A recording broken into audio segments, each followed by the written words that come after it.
L'Académie de chirurgie a tenu une session sur le risque en chirurgie. Qu'en est-il actuellement de la notion d'information? C'est une excellente question et il faut savoir effectivement que l'information est une notion qui est obligatoire maintenant pour l'ensemble des praticiens, pas forcément pour les chirurgiens, mais on va parler des chirurgiens ici. Et c'est une loi célèbre, une loi du 4 mars 2002 qui fait obligation à l'ensemble des praticiens et des professionnels de santé, mais donc des chirurgiens, de donner l'information avant tout acte, que ce soit d'ailleurs un acte diagnostique ou thérapeutique. Mais on va rester dans les actes thérapeutiques, monsieur le secrétaire général, puisqu'on parle de chirurgie. Cette information est donc obligatoire. Elle doit être menée au cours, et ça a été précisé par d'autres administrations, et en particulier ce que les patients connaissent bien, c'est la Haute Autorité de Santé, au cours de ce qu'on appelle un colloque singulier. C'est-à-dire que c'est au cours de l'examen qui est réalisé par le chirurgien avant une intervention chirurgicale qu'on va vous donner cette information. C'est ce qu'on appelle le colloque singulier.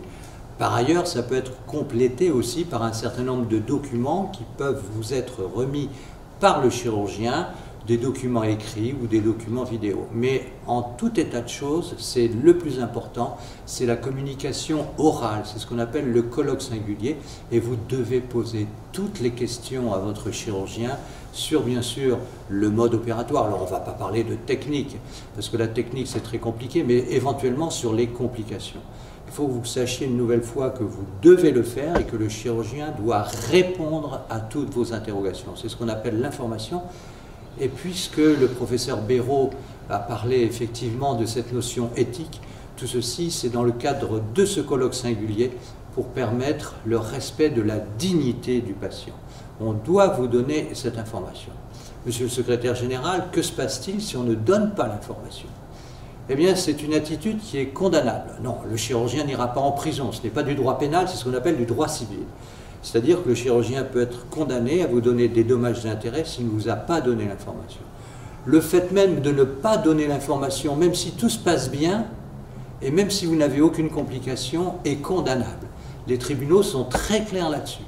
Donc vous voyez, pour les patients que vous êtes ou que vous serez un jour, c'est cette notion effectivement d'information qui est capitale, qui se effectue bien sûr dans le cadre de la plus stricte confidentialité. Tout ceci est soumis bien sûr au secret professionnel. Ce que vous dites, ce que vous demandez au chirurgien, il le garde toujours pour lui. Ai-je répondu à votre question, monsieur le secrétaire général? Tout à fait. Je me pose la question, mais alors, le risque en chirurgie existe-t-il?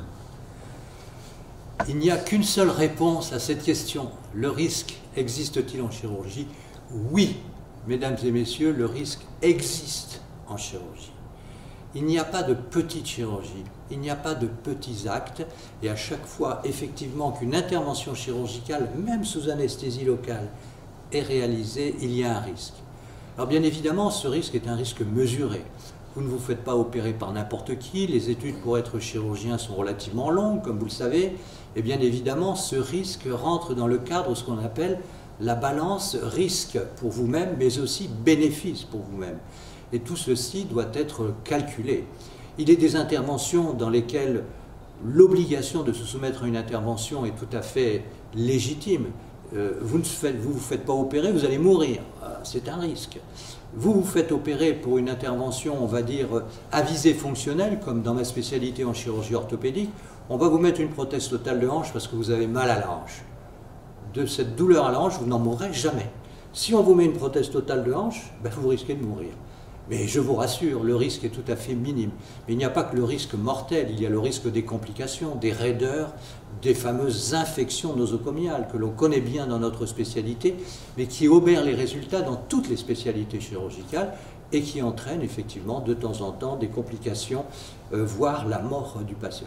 Alors tout ceci, ce n'est pas pour vous faire peur.